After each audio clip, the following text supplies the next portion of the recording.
طيب نبدأ بسم الله الرحمن الرحيم، فأول سؤال عندنا في امتحان كايرو 2000 يعني السنة اللي فاتت يعني. بيقول الsum of measures of the interior angles in the parallelogram equal. أنا عارف إن ده parallelogram. الباراليلوجرام بيبقى any two opposite angles هما supplementary angles. supplementary angles يعني السمشن بتاعهم ب 180، فالاتنين دول السمشن بتاعهم ب 180، ودول كده برضو السمشن بتاعهم ب 180. ف 180 plus 180 هتساوي 360، فهتبقى أول واحدة 360. طيب اللي بعديها بتقول لك إن the length of perpendicular distance of the straight line x plus 2 equal 0 and x plus 3 equal x equal 3. طيب ديت احنا ممكن نقول إن دول خطين، واحد عند x equal negative 2، يعني هنا ده ال x equal negative 2، وواحد عند x equal 3. طب يا مستر انت جبت منين ان ده equal negative 2؟ علشان يا مستر احنا لو ودينا دي الناحية التانية هتروح بعكس الإشارة، فهتبقى x equal negative 2. تمام. طيب فهو عايز يحسب البربنديكولار ديستانس اللي هي المسافة ما بين الخطين دول، دي البربنديكولار اللي ما بينهم. فالمسافة ديت هتبقى عدد الأرقام اللي ما بينهم، يعني ال 3 minus 2، فهتبقى 3 minus 2 اللي هي هتطلع ب 5. تمام. طيب السؤال اللي بعده بيقول لك the number of axes of symmetry in the rectangle. انا راسمها فوق اهي.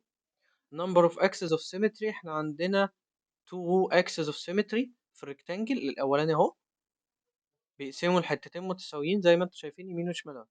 طيب التاني اهو برضه نفس الكلام، بيقسموا الحتتين متساويين فوق وتحت هم اللي بالالوان الغريبه دي، اللي هو ده وده.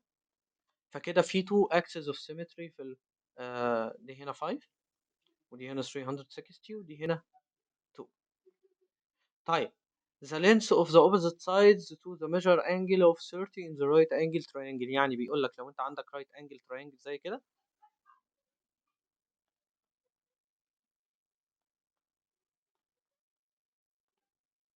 تمام، وفي انجل منهم ب 30، يعني دي كده ب 30، فالساين بتاعها الاوبوزيت بتاعها هيساوي كام من الهايبوتنس؟ فاحنا ديت هنستخدم فيها الساين، فالساين اوف 30 هتساوي ده كده الاوبوزيت وده كده الهايبوتنس، اوبوزيت على هايبوتنس. طيب فانا علشان اجيب الاوبوزيت وعلاقته بالهايبوتنس هنودي الهايبوتنس الناحيه التانيه بالمالتبلاي، عشان هو هنا بالديفايدد. فهتبقى الاو ايكوال او الاوبوزيت ايكوال اتش تايمز ساين 30. لو عملناها على الكالكوليتور او باللي احنا حافظينه في الدرس بتاعنا هتبقى هاف. يعني معنى كده ان الاوبوزيت ايكوال هاف الهايبوتنس. طيب السؤال اللي بعده بيقول لك ساين اكس ايكوال كوزاين ايكوال كوزاين اكس، يبقى الاكس بتساوي كام؟ طيب ديت من برضو من ال والاكس ديت اكيوت انجل، اكس ديت ايه؟ اكيوت انجل. اكيوت انجل يعني اقل من ال 90. طيب اقل من ال 90، فانا عارف ان اللي اقل من ال 90 والايجو ساين بتاعته بتساوي الكوزاين بتاعته، مفيش غير ان الاكس تساوي 45 ديجري.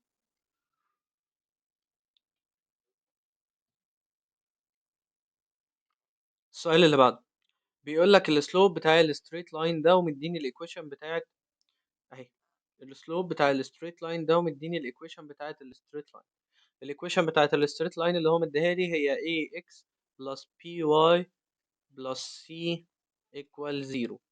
فعلشان اجيب من هنا السلوب كنا خدنا طريقتين للسلوب. اول طريقه اللي هو كان يجيب لي الستاندرد ايكويشن اللي هي y equal mx زائد c، فده كان السلوب هو الام، دي سهله.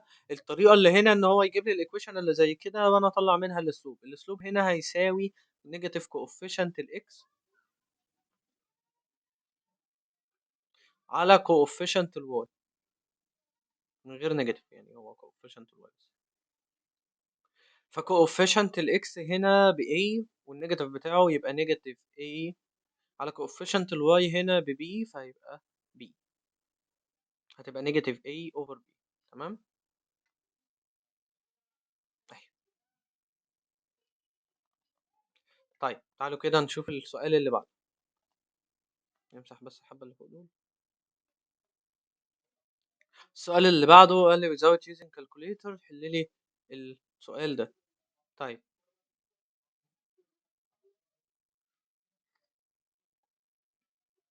لازم ابقى حافظ ان tan 45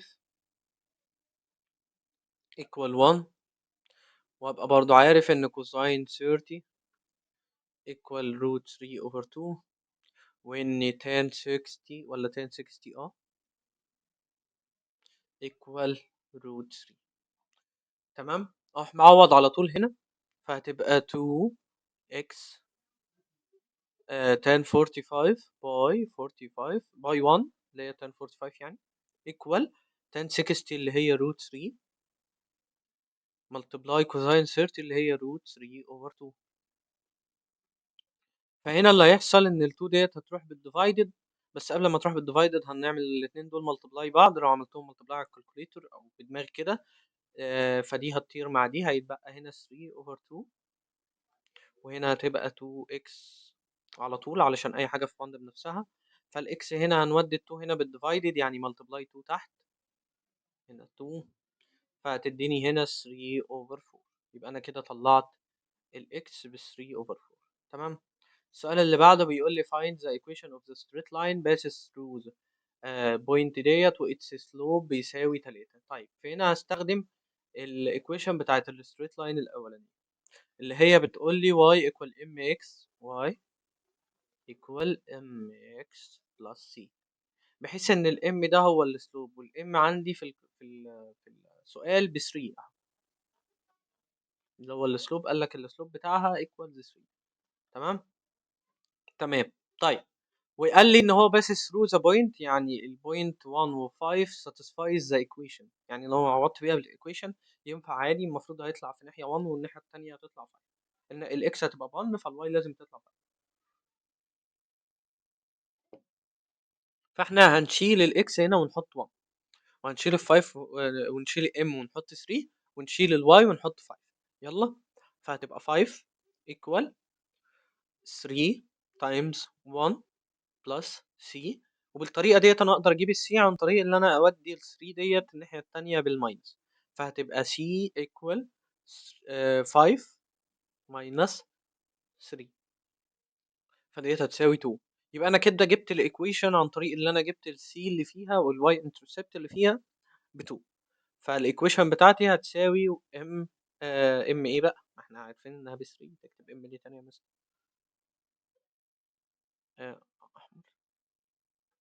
3x بلس 2. طيب بعد كده السؤال اللي بعده، فدي كده الايكويشن اللي طلعت في الاخر، هو ده الحل بتاع المسألة. السؤال اللي بعده without using calculator prove that ان مش عارف ال left hand side equal right hand side، وده فيه cosine 60.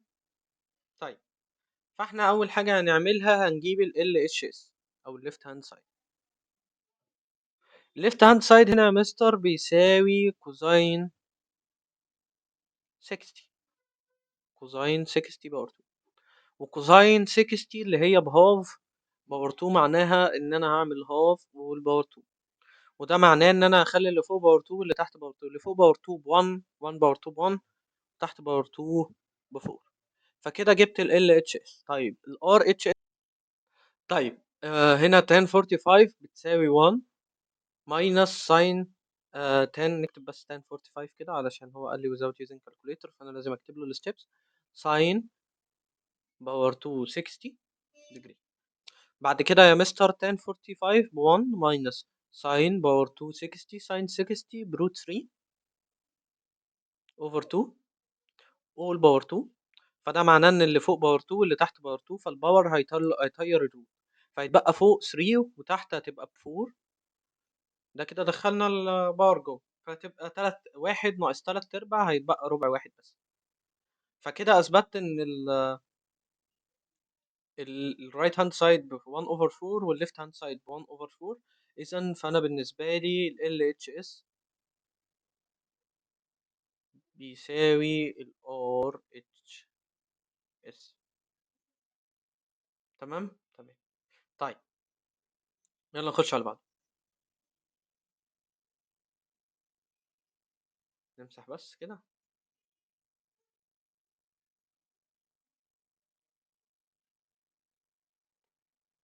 نيجي شوية كده. طيب في السؤال اللي بعده بيقول لك في باراليلوجرام. الباراليلوجرام ده اسمه A B C D. طيب وعايز اجيب مديني ال A وال B وال C، وعايز اجيب ال D وال M. تعالوا نشوف هنجيبها ازاي.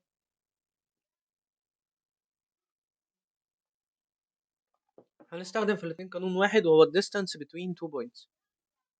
سوري، الميد بوينت between two points. فالميد بوينت between two points هو بيقول لي ان ال x1 زائد x2 على 2 ده الكوردينت بتاع ال x، y1 بلس y2 على الاتنين ده الكوردينتس بتاعت ال y، والميد بوينت هتساوي الكلام ده. طيب فانا هجيب الميد بوينت بتاعت ال A، هو مديني ال A وال C، فانا هنا هقدر اجيب منها ال M. طيب تعالوا نجيب الميد بوينت ما بين ال A وال C. فالميد بوينت ما بين ال A وال C هتبقى 3 بلس نيجاتيف 5 على 2، و2 بلس 4 على 2.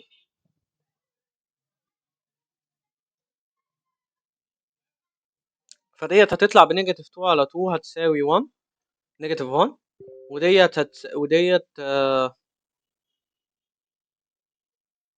وديت 4 بلس 2 اللي هي ب 6 على 2 هتبقى 3، فهتبقى نيجاتيف 1 و 3. خلاص كده جبنا اول مطلوب، وهو الميد بوينت ما بين ال A وال C اللي هي بوينت M يعني. تمام. تعالوا نكتبها على جنب كده، نيجاتيف 1 و 3. طيب بعد كده بيقول لي هات الكوردينات بتاعت البوينت بي، البوينت دي. هقدر اجيبها عن طريق ان انا هجيب انا عارف الميد بوينت ما بين البي والدي، فهقدر اجيبها بالطريقه دي. ازاي؟ يعني مثلا نقول ان الاي ان البوينت ديت الكوردينتس بتاعتها اكس وواي، وانا عايز اطلع الاكس والواي.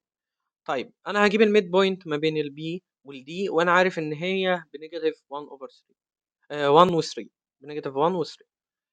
طيب فانا عندي البي، نقدر نقول ان الميد بوينت ما بين الدي والبي هتبقى اكس بلس 2 اوفر 2. جبت ال 2 ديت من هنا اللي هي بتاعت البي، وال الواي ماينس 1 علشان ديت نيجاتيف 1 فاحنا عملناها ماينس على طول اوفر 2، هتساوي الميد بوينت اللي انا جبتها هنا اللي هي نيجاتيف 1 و 3. فاحنا خدنا في الالجبرا ان الاول لازم يساوي الاول والتاني هيساوي التاني، فانا ممكن اقول ان x بلس 2 over 2 بتساوي نيجاتيف 1.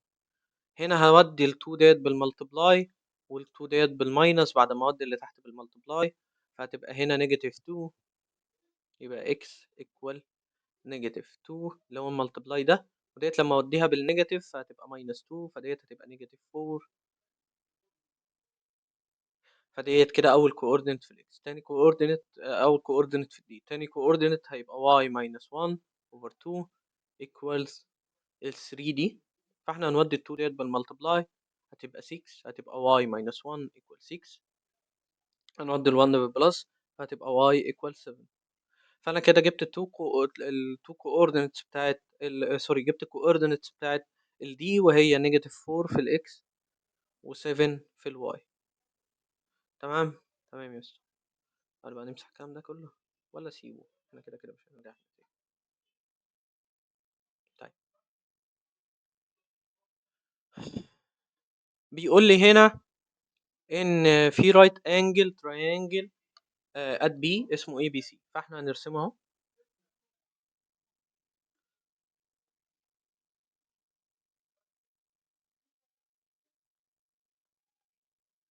ماشي، رايت انجل ده بي ات بي، فهنا ديت البي يبقى ديت الاي ودي السي. بيقول لك ان الاي بي ب 5، يعني دي ب 5 والاي سي ب 13 ودي ب 13، prove that ان sin square c plus cosine square c equals 1. هاتهم واعملهم بلس وشوف هيطلع 1 ولا لا. طيب فانت علشان تجيب الساين بتاعت السي، الساين بتاعت السي هتساوي الاوبوزيت على هايبوتنس. فانا الاوبوزيت اللي عندي ب 5 والهايبوتنس بتاعي ب 13، فهتبقى 5 على 13. يبقى كده جبت ساين السي. كوزاين السي هتبقى الادجيسنت على الهايبوتنس. طب انا الادجيسنت عندي هو البي سي دي. طب ديت انا هجيبها ازاي؟ من قانون بايثاغورس بيقول لي ان روت الهايبوتنس سكوير ماينس او سايد سكوير هتديني السايد التالتة. تعالوا كده نعملها على الكالكوليتر. 13 سكوير ماينس 5 سكوير 5 سكوير هتديني 12. ماشي، يبقى كوزاين السي ايكوال adjacent اللي هي 12 على 13. تعال بقى نعوض. انا جبت كوزاين السي وجبت ساين السي. تعالوا نعوض في السؤال اللي هو مديهولنا ده. فهنقول ان ساين السي سكويرد هنجيب السكويرد بتاع دي هيبقى 5 اوفر 13 سكويرد. نكتب له بس الاول هنا ساين سكوير سي بلس كوزاين سكوير سي ايكوال الكلام ده اللي هي 5 اوفر 13 سكوير بلس الكوزاين اللي هي 12 اوفر 13 سكوير ايكوال. تعالوا نعملها على الكالكوليتر اكيد هتطلع 1. 5 over 13 squared plus 12 over 13 squared تطلع فعلا بون. فكده حليت السؤال ده كده.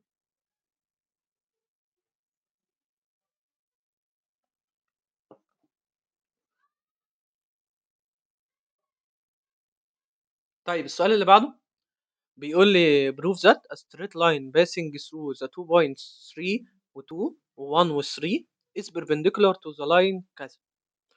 فانا لازم اجيب هنا اللاين ده الاول، صح؟ اجيب اللاين ده الاول وبعد كده اشوف السلوب بتاعه او اجيب السلوب بتاعه. والمفروض عندنا قانون لو ال L1 parallel سوري perpendicular على ال L2، فبالتالي if L1 parallel على ال perpendicular على L2 then ان ال M1 equal negative 1 مضروبة في ال M2. ده اللي نبدأ بيه البروف بتاعنا يعني. ده كده هيبقى sense.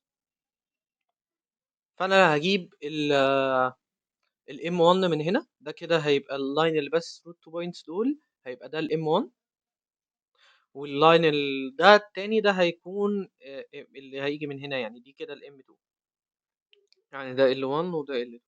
تمام تمام. طيب انا هجيب M1 equal Y2 minus Y1 اللي هي Y2 اللي هي 3 minus Y1 اللي هي 2 فهتبقى 3 minus 2 over X2 اللي هي ال 1 minus X1 اللي هي 3 فهتبقى 1 minus 3. فده هيديني فوق 1 وتحت هيديني نيجاتيف 2 فهتبقى نيجاتيف 1 اوفر 2. تمام. يبقى ده كده ال M1. سوري هنا ديت المفروض ان ديت باور نيجاتيف 1 كده باور نيجاتيف 1 اللي هي تحت يعني هتبقى عامله كده. هتبقى عامله كده M2. ماشي.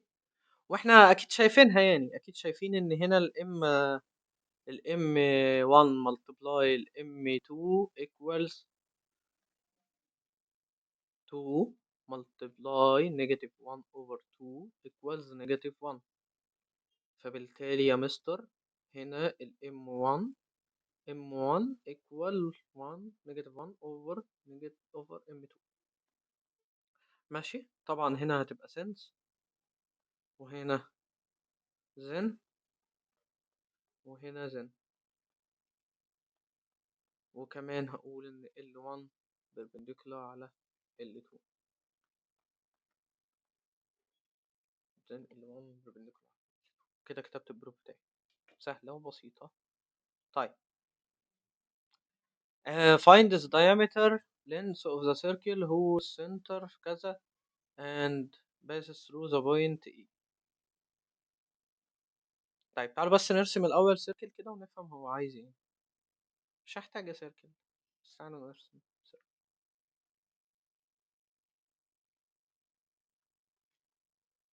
تمام، اهي سيركل اهي. ماشي، هو بيقول لي في بوينت في النص اهي، البوينت اللي في النص اهي اسمها ام، اسمها ام. البوينت ديت الكوردينتس بتاعتها ب2 و7. ماشي، وفي line passes through the point A and passes through the point A، يعني هنا في بوينت اسمها A، والكوردينتس بتاعت ال A بتساوي -1 و3. ماشي. طيب فدي سهلة، علشان أجيب الدايمتر ممكن أجيب الديستانس ما بين ال A وما بين ال M، اللي هو كده ده هيكون الراديوس، وهضربه في 2. يلا نجيب الديستانس between ال A وال M. فال AM هتساوي روت، قانون distance between the 2 points كان الاتنين ماينس بعض باور 2، يعني هتبقى 2 ماينس 1 اللي هي ب 3 يعني باور 2، بلس 7 ماينس 3 all باور 2 اللي هي 7 ماينس 3 all باور 2 اللي هي هتساوي 4. دي كده هتساوي 4 باور 2، دي 3 باور 2، يبقى 9 و16 25 هتطلع ب 5 units. then الديامتر هيساوي 2 باي 5 اللي هو ضعف الراديوس، ده كده الراديوس، ضعف الراديوس اللي هو 2 باي 5 هيبقى 10 units. ماشي، يبقى كده دي السؤال اللي بعده. تعالوا نشوف آخر سؤال. بيقول لي a straight line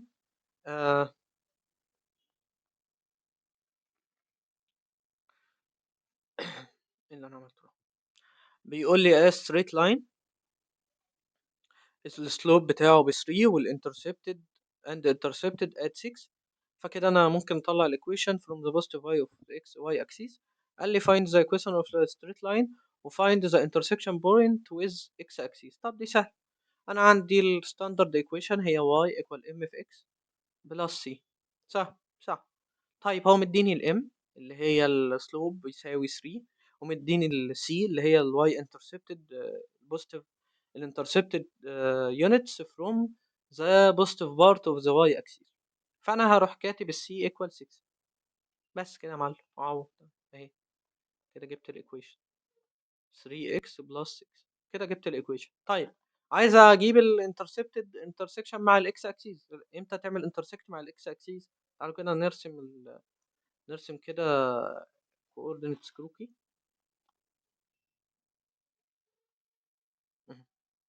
طيب انا عندي خط اهو، مش كده، فهو تاتشز الاكس اكسيس عند النقطه دي. النقطه ديت الواي فيها بزيرو، الواي فيها بكام؟ بزيرو. فلازم نيجي هنا نحط الواي بزيرو، يعني الكلام اللي جوه ده هيساوي زيرو اللي هي 3x بلس 6 ايكوال زيرو. طيب انا هعمل هنا هودي ال 6 الناحيه التانيه، فهتروح بالماينس هتبقى 3x ايكوال ماينس 6 او نيجاتيف 6. فهنا ال 3 ديت بالملتبلاي تروح الناحيه التانيه بالديفايد، هتبقى x equal negative 6 divided 3 اللي هي هتطلع لي negative 3 negative 2. فكده جبت حليت الاتنين.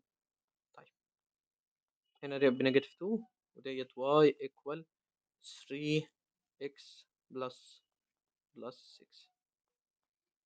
ماشي ماشي. بس كده، كده ده أول امتحان. تعالوا نشوف تاني امتحان كده.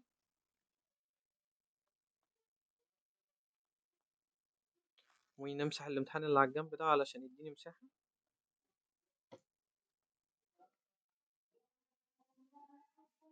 نمسح كل الكلام ده كده. اها. نضف لنا مكان. اها. اها. طيب تعالى نخش على الامتحان اللي بعده. امتحان الجيزة. طيب أول سؤال، زي ما انتم شايفين كده بيقول لي if sin 30 cosine equal cosine x، يبقى الميجر انجل بتاع الاكس وهو اكيوت انجل. قلنا اكيوت انجل ديت يعني اقل من مين؟ اقل من عمك ال 90 ديجري. طيب علشان اطلع الاكس هنا هقول ان اجيب بس الساين 30 بكام؟ ساين 30 يا مستر بتساوي هاف. طيب فكوزاين اكس ايكوال هاف ديت هجيبها ازاي؟ ممكن اجيبها بالآلة وممكن اجيبها لو حفظت، يعني هلاقي ان هي كوزاين 60 بتديني هاف. بس لو معايا الآلة يعني فانا ممكن ادوس شيفت كوزاين اللي هو اللي مكتوب هنا يعني. تمام، شيفت الزرار ده شيفت، راح دايس شيفت ودايس كوزاين هيديني الشكل اللي قدامك ده. ماشي. طيب اروح كاتب هنا الانجل بتاعتي سوري الناتج بتاعي اللي هو ده اللي هو الهاف. راح كاتب هنا كده هاف. انا مش عارف شايفين ولا لا. هاف اها هاف. راح كاتبين تحت التو. تمام. وطلعت الاجابه طلعت ب 60 بس. تمام، يبقى انت لو حافظ انت ممكن تقول ان على طول دي ب 60 علشان كوزين 60 بتساوي هاف برضه. ماشي. طيب the straight line whose equation is y equal 2x minus 8 intercepts the positive part of the x-axis a part of length unit. طيب هو هنا بيقول لي دي الايكويشن بتاعه الستريت لاين، دي ايكويشن بتاعه الستريت لاين. فهو عايز يعرف هي قطعت قد ايه من او من الاكس اكسيس، يعني هي لما لمست الاكس اكسيس لمستها عند ايه من الاخر. تعالوا كده نشوف. فاحنا اول حاجه نعملها بس ننضف الحاجات دي ونرسم كده. نرسم كروكي كده اكسيس يعني.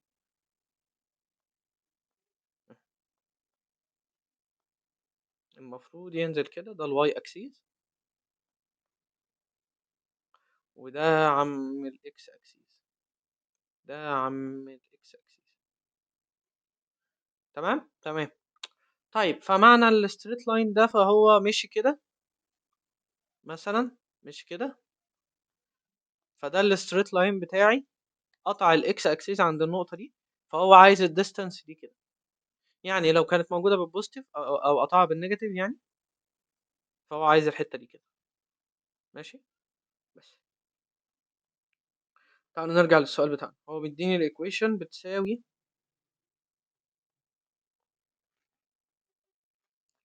y equal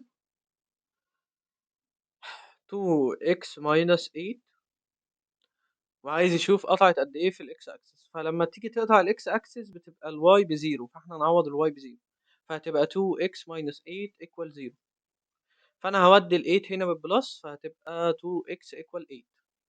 فانا هودي ال 2 هنا بالديفايدد فهتبقى x equal 4. تمام. فهي قطعت 4 عن اللهم صل على النبي عن الزيرو. الديستانس between the point date and the x axis. طيب علشان اعرف الديستانس between the point date والاكس اكسيس سهله اهي. perpendicular يعني مثلا اهي ادي الاكس اكسيس ادي البوينت بتاعتي. فالبوينت ما بينها وما بين الاكس اكسيس هي الحته اللي في الواي. تمام تمام. بس كده. فالحته اللي في الواي هنا بنيجاتيف 4. اكيد انا مش هكتبها بنيجاتيف 4، انا هكتبها 4 بس عشان ما فيش ديستانس بالنيجاتيف. طيب if a triangle ABC is an isosceles triangle مديني ال AB بتساوي 3 وال BC بتساوي 7. طيب يعني ايه isosceles بس الاول كده عشان نفتكر. isosceles اللي هو عنده رجلين قد بعض.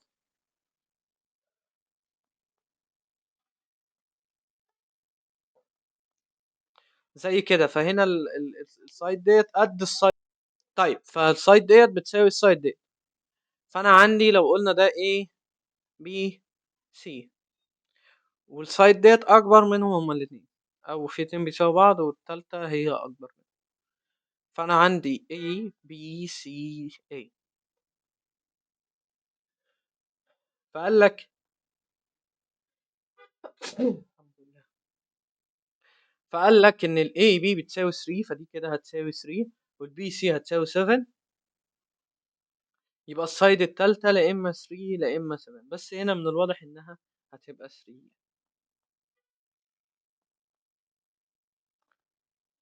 طيب اللي بعده if the area of the square is 100 سنتيمتر، يبقى البريمتر بتاعه بكام؟ ده سؤال 6 ابتدائي. ماشي، تعالى نعمل بس الاول سكوير كده. سكوير. تمام. فانا عارف يا مستر ان لو الاريا بتاعت السكوير ب 100 سنتيمتر،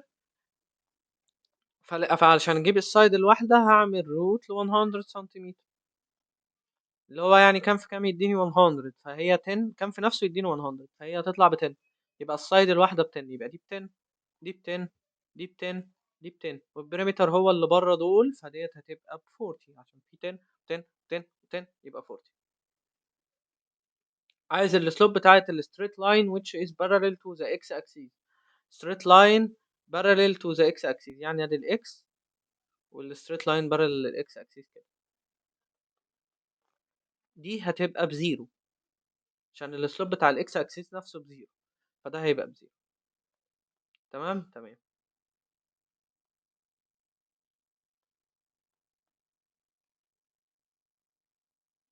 طيب هنا بيقول لي الكلام ده كله without using a calculator find the value of x where x is the measure angle of an acute angle. طيب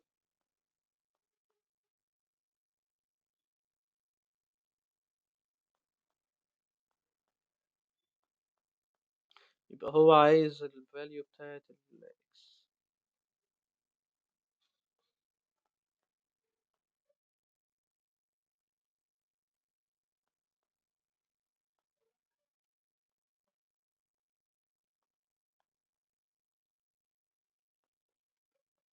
طيب فأنا حافظ إن sin 30 هتساوي half، فالمسألة عندي اللي هي 2x 2 sin x equal sin 30، فsin 30 هتساوي half، وكوزاين 60 هتساوي برضه half. ده من الحاجات اللي أنا حافظها. طيب بلس كوزاين 30 هتساوي كوزاين 30 هتساوي روت 3 over 2،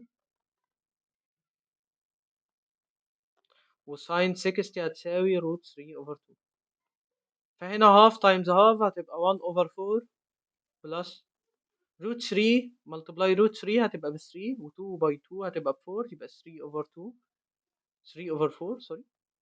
طيب فده كله هيساوي 1، فهتبقى عندي هنا 2 sin x equals 1. طيب هنودي ال 2 ديت بالديفايدد هتبقى sin x equals half. قال لي acute angle، فمعنى كده ان ديت اقل من ال 90، يبقى الاكس اقل من ال 90. فهجيبها ازاي يا مستر؟ خلاص يبقى هنا هعمل شيفت اكس هتطلع لي الاكس ايكوال 30، او اللي انا حافظه هنلاقي ان الاكس ايكوال 30 ديجري. تمام تمام. طيب تعالوا نمسح بقى الكلام ده ونشوف اللي بعده. بيقول لك اللي بعديها ايه؟ find the equation of the straight line which passes through the points دي، ومديني parallel equation التانية اللي parallel ليها، لاين تاني يعني parallel ليها. طيب احنا قلنا لو two lines are parallel يبقى ليهم نفس الام، يعني لو ام ال1 parallel ل ال2 then if ال1 parallel ل ال2 then m1 equal m2. تمام. طيب انا عندي m2 او الخط التاني بيساوي نيجاتيف coefficient الاكس على coefficient الواي، فالام واحد او الام 2 ديت خليها الام 2 هتبقى نيجاتيف 2 على 1 اللي هي بنيجاتيف 2، فكده الام واحد هتساوي نيجاتيف 2، يبقى كده جبت الام واحد. طيب ونرجع بقى نكتب الستاندرد ايكويشن اللي هي y equal mx plus c. دي كده الايكويشن اللي انا هجيب منها اللي انا عايز اللي هو عايزها. طيب فانا معايا البوينتس ب 2 ونيجاتيف 5 ومعايا الام بنيجاتيف 2. يلا نعوض. ادي y equal نيجاتيف 2x plus c. عايز اجيب الواي انترسبت، فهعمل ايه؟ هروح جاي معوض بالتو بوينتس، عشان معنى كده ان التو بوينتس دول الخط بيعدي عليهم يبقى satisfies the equation. يبقى انا لما اعوض بيهم مش هيحصل اي مشكله. طيب فهتطلع الواي بنيجاتيف 5 والاكس ب 2، فهتبقى نيجاتيف 2 اللي هي السلوب باي 2 بلس السي. ف 2 باي نيجاتيف 2 هتساوي نيجاتيف 4 بلس سي ايكوال نيجاتيف 5.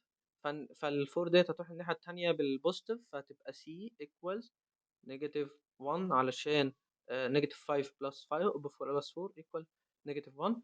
يبقى الايكويشن اللي انا قدامي اهي هتبقى y ايكوال السلوب بنيجاتيف 2، فهتبقى نيجاتيف 2x ماينس 1. يبقى دي كده الايكويشن بتاعت الستريت لاين اللي هو عايزه.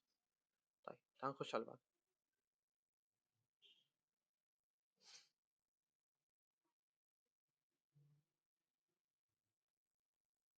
طيب بيقول لي find the value والستريت لاين سوري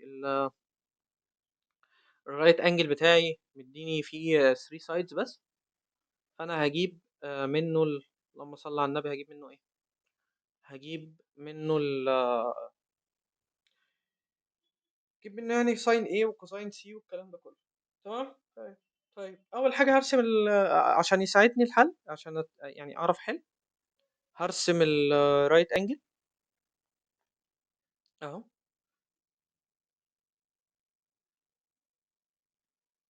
اهو. اهو. تمام. تمام. طيب دي A رايت انجل تريانجل ات بي، يبقى دي بي ودي سي، وده كده رايت انجل ات ات. تمام. تمام. ماشي. فهو بيقول لي ان الاي سي بتساوي 5، فدي كده 5 سنتيمتر، ودي كده بي سي بتساوي 4، فدي كده 4 سنتيمتر. الاخيره ديت انا اقدر اجيبها، الاي بي هتساوي روت 5 باور 2 ماينس 4 باور 5 باور 2 اللي هي ب 25، 4 باور 2 اللي هي ب 16، 25 ماينس 16 هتديني 9، يبقى روت 9 اللي هي ب 3. ماشي. سنتيمتر. يبقى كده جبنا كله. هو انا عايز الحاجات الاساسيه اللي هي اول حاجه هجيبها ساين A علشان اطلع المطلوب اللي هو عايزه تحت ده، اللي هو ساين A كوساين C كوساين A ساين C. طيب فانا عايز ساين A ايكوال اوبوزيت اللي هي 4 على الهايبوتنس اللي هو 5، فهتبقى 4 اوفر 5. الكوساين C هتبقى adjacent على الهايبوتنس. فين السي اهي adjacent اللي هو 4 على هايبوتنس اللي هو بكام 5، هتبقى 4 اوفر 5. طيب بعد كده الكوساين A، كوساين A اهي سوري كوساين A اللي هي adjacent على الادجيسنت بتاع الاي اللي هو 3 على ال 5،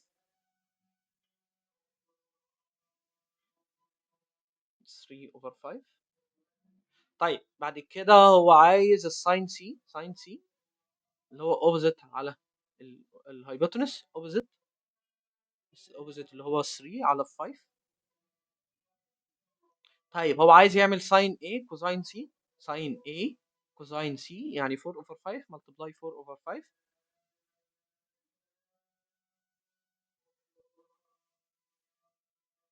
ماشي. بعد كده عايز بلس كوزاين A ساين C، كوزاين A اللي هي 3 اوفر 5 ملتبلاي ساين A ساين C اللي هي ب 3 اوفر 5، فهتبقى 3 اوفر 5 باي 3 اوفر 5. ديت هتطلع ب 16 اوفر 25، وديت هتطلع ب 9 اوفر 25، فهتطلع 25 اوفر 25 اللي هي بتساوي 1. تمام. تمام. اللي بعده بيقول لي if the point C C 3 و 4 is the midpoint بتاعت الاي بي، والاي بكذا، يبقى البي بكام؟ طيب تعال نرسمها هنا. ماشي نجيب القلم. فانا اتخيل ان ده الخط الواصل ما بين البوينت A و B. فهنا دي البوينت A وديت هنا البوينت B، واللي في النص في بوينت اسمها C في النص بالظبط بتاع الخط اهي. فديت هتبقى C A B. فهو مديني ال A بيقول لي ان ال A ديت ب 1 و 2 وال C ديت ب 3 و 4. ال B ديت هو اللي عايزها ب X و Y. طيب سهلة، هات الميد بوينت ما بين ال A وال B بقانون الميد بوينت اللي هو هيساوي X زائد 1 على 2 اللي هو الأولاني زائد الأولاني على الاتنين والتاني زائد التاني على الاتنين. هتبقى 2 بلس Y على 2 سويها ب 3 و 4. من الالجبرا احنا نقدر نقول ان اول واحد هنا بيساوي اول واحد هنا، ف x بلس 1 over 2 equal 3، وتاني واحد بيساوي تاني واحد فهتبقى 2 بلس y over 2 equal 4. هنا ده معمول multiply يروح معمول divided هنوديه بالمالتبلاي، وهنا معمول divided هنوديه بالمالتبلاي، فهتبقى هنا x بلس 1 2 multiply 3 اللي هي بتساوي 6، وهنا 2 بلس y equal هنا ديت هتساوي 8، فديت هتساوي 2 بلس y equal 8، فال2 هتروح الناحية التانية هتبقى 8 minus 2 y equal 8 minus 2 اللي هي ب 6 برضه. فكده خلاص جبنا ال C اللي هي المفروض هتبقى ب 6 و 6، لا 6 و 5 5 علشان ديت هتبقى ب 6 وهنودي ال 1 هنا من الناحية التانية بالماينس فهتبقى ب 5، يبقى 5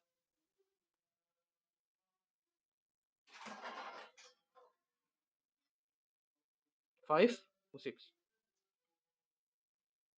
تمام تمام. طيب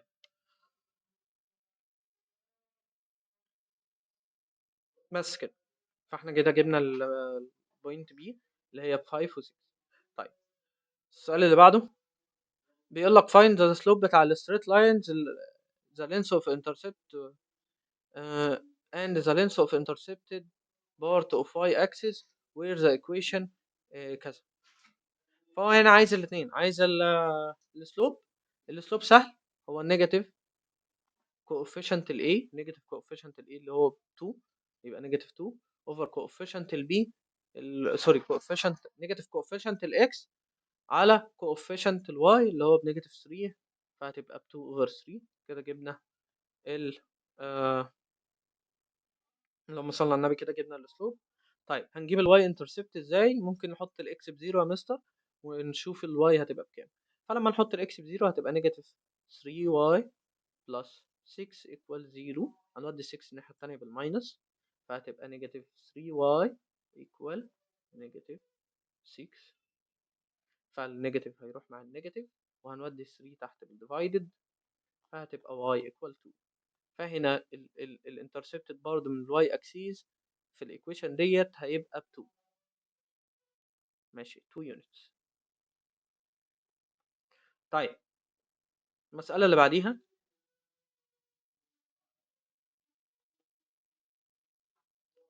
if the distance between the points كذا and كذا is 2 root 5 يبقى هات لي الفاليو بتاعت الاكس.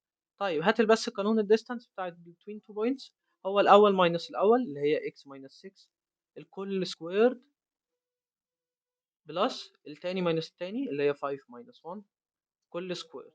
طيب فديت هتطلع سكوير برضو x minus 6 زي ما هي all squared بلس 5 minus 1 اللي هي ب 4 باور 2 اللي هي ب 16. كل الكلام ده بيساوي 2 روت 5. انا ممكن اضيع الروت في الناحيتين عن طريق اللي انا اعمل باور 2 للناحيتين، فلما اعمل باور 2 للناحيتين ده هيطير وده كمان هيطير ودي هتبقى باور 2 اللي هي 4. فهتبقى هنا x minus 6 all باور 2 لسه بلس 16 equal 2 باور 2 اللي هي ب 4 multiply 5 اللي هي ب 20. هنودي ديت الناحية التانية ماينس فهتبقى هنا x minus 6 all power 2 equals 20 minus 16 اللي هي تساوي 4. ماشي. طيب 4 هنودي ريت بالروت فهنا ال x equal negative or positive المفروض يعني x هتساوي. طيب تعالى كده بس نحلها واحدة واحدة عشان ايه ما نتلخبطش. هنودي ديت بالروت فهتبقى x minus 6 equal روت 4 اللي هي بوزيتيف اور نيجاتيف 2. تمام. هنودي ده الناحية التانية بالبلس.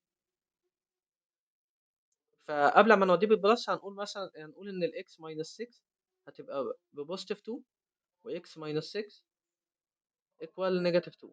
تمام تمام. طيب هنودي الناحية التانية ديت بالماينس فهيبقى اللهم صل على النبي. هيتودي الناحية التانية ديت بالبلس فهتبقى ب 8 اكس ايكوال 8. وهنا هنوديها بالبلس فهنا اكس هتبقى ب 4. فيا اما اكس ب 8 يا اما اكس ب 4. هم.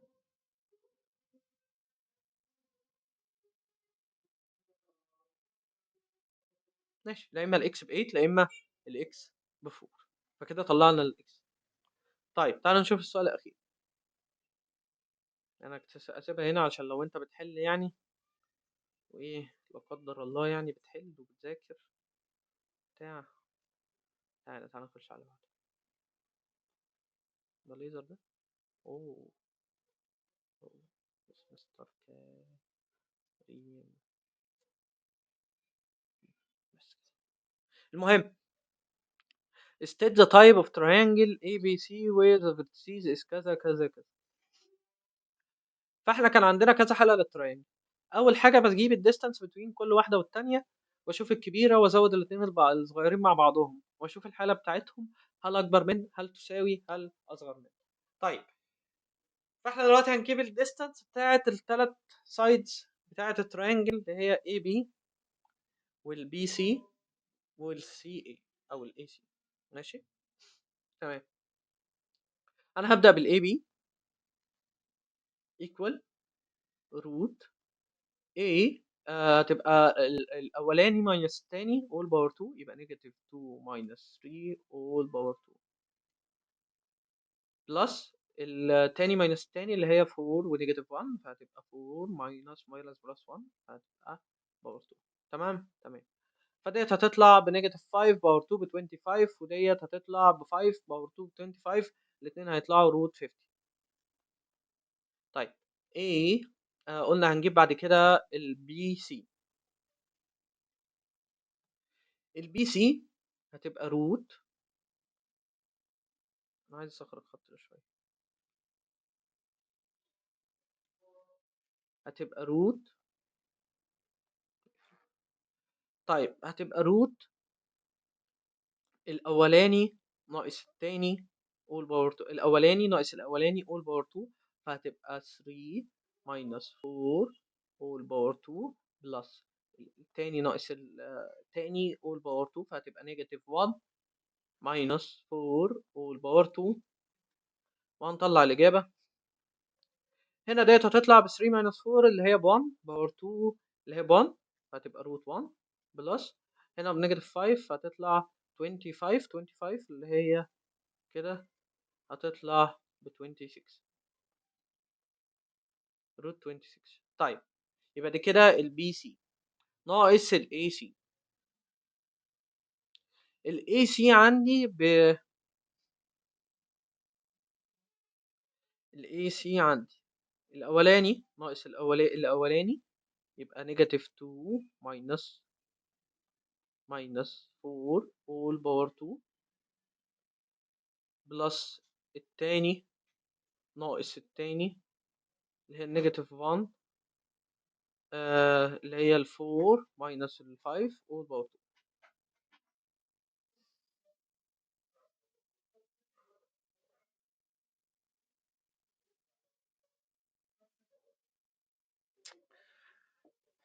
نيجاتيف 2 ونيجاتيف 4 هتبقى نيجاتيف 6 all باور 2 هتبقى 36 بلس ديت ب 1 فهتطلع آه فهتطلع 36 بلس 1 اللي هي ب 37 يبقى روت 37. هتشوف بقى مين هنا الأكبر اللي هي الروت 50 وتعمل الاتنين دول بلس بعض. لو طلعوا أكبر من روت 50 يبقى ده obtuse angle. تعالوا كده نشوف. ده باور 2، وهنا هنعمل ده باور 2 50 باور 2 روت 50 باور 2.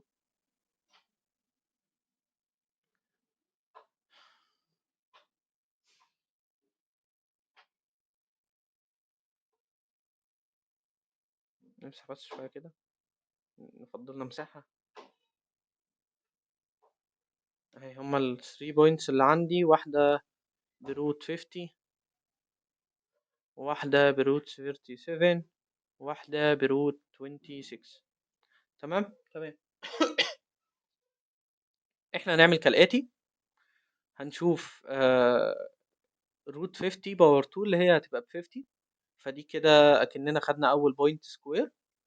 نجيب ال 2 بوينتس التانيين باور 2 ونعمل لهم بلس، فهتبقى 37 بلس 26، عشان احنا خدنا الروت بتاع الباور بتاع ده والباور بتاع ده، فهتساوي 50 تساوي 63.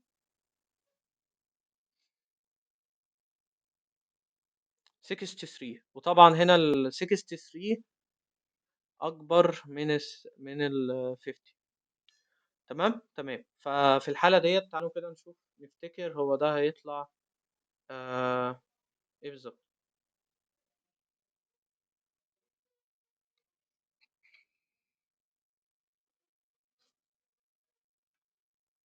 نفتكر هيطلع ايه بالظبط.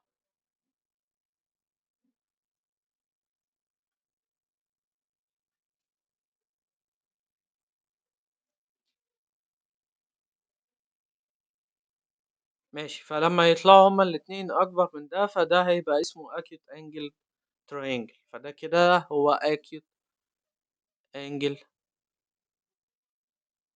triangle.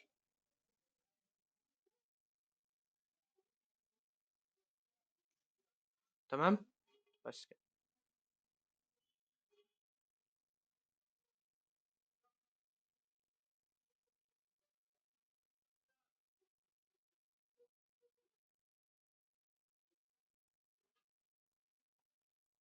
طيب state the type of the triangle ABC where ده خلاص احنا حليناه. بيقول لي لو ال OA ب 3 units، OA ب 3 units يعني دي كده ب 3، وال OB ب 4 units يعني دي كده ب 4. Where O is the origin point, then find the coordinate of the midpoint between ال A وال B، ال A وال B ما بين الاتنين دول. طيب ده لو ب 4،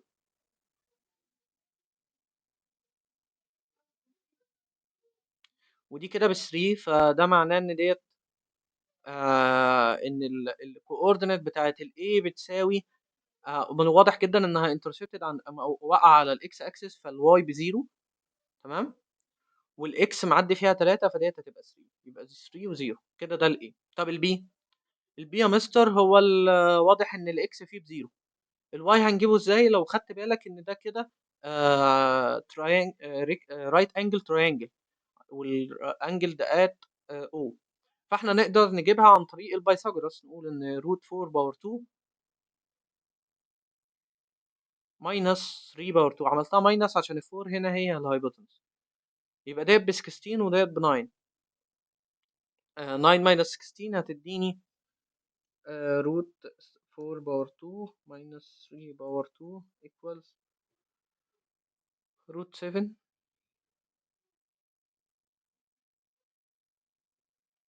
روت 7 ازاي؟ دي او اي ب 3 units، و او بي او بي هي اللي ب 4 units، سوري، او بي هي اللي ب 4 units.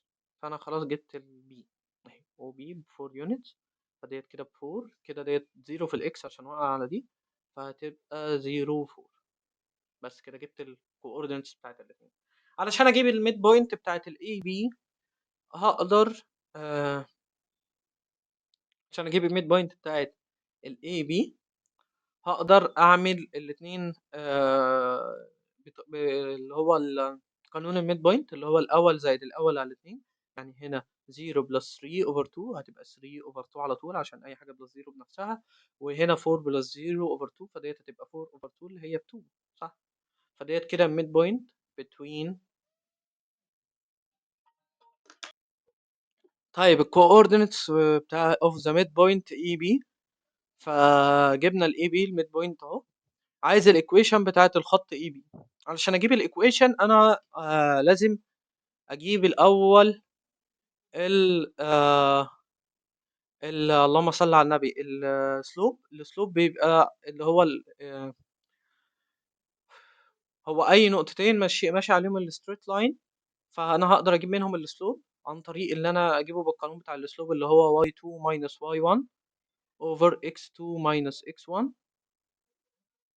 فده هيساوي y2 اللي هي بزيرو minus 4 x2 اللي هي ب3 اهي دي y x2 اللي هي 3 minus 0. فديت هتطلع نيجاتيف 4 over 3. فكده جبت الام بنيجاتيف 4 over 3. والواي انترسبت واضح جدا هنا ان هو ب 4، فهيبقى الواي ايكوال نيجاتيف 4 over 3 x بلس 4. طيب علشان بس نكون واضحين، وانا ديت المساله ديت سهله قوي. يعني هي سهله لو انت حافظ القوانين بتاعتها. يعني لو حافظ القانون بتاع الميد بوينت هتروح معوض وكاتبها على طول. عرفنا ازاي بنحدد الكوردينيتس من غير ما هو يديني الكوردينيتس صريحه. يعني هو قال لي الاو اي المسافه ما بين الاو والاي بتساوي 3 سنتيمتر، والمسافه ما بين الاو والبي بتساوي 4 سنتيمتر. وعرفنا نجيب الواي انترسبت عن طريق ان هي الحته المقطوعه في الواي اكسيس بس. فطلعت عندنا بالايكويشن بالطريقه دي. هو المفروض هنا ديت تتكتب 4، دي كده تبقى 4 عشان الفور ديت هي المسافه اللي قاطعها في الواي انترسبت. طيب وبس كده، دول كانوا اول امتحانين، وان شاء الله نجيب لكم باقي الامتحانات بكره. خليكم معانا. يا ريت تذاكروا كويس وتذاكروا فيديو المراجعه السريعه ديت كويس جدا، عشان خاطر فيديو المراجعه ده هيخليك تعرف انا بعمل ايه هنا. وبس كده.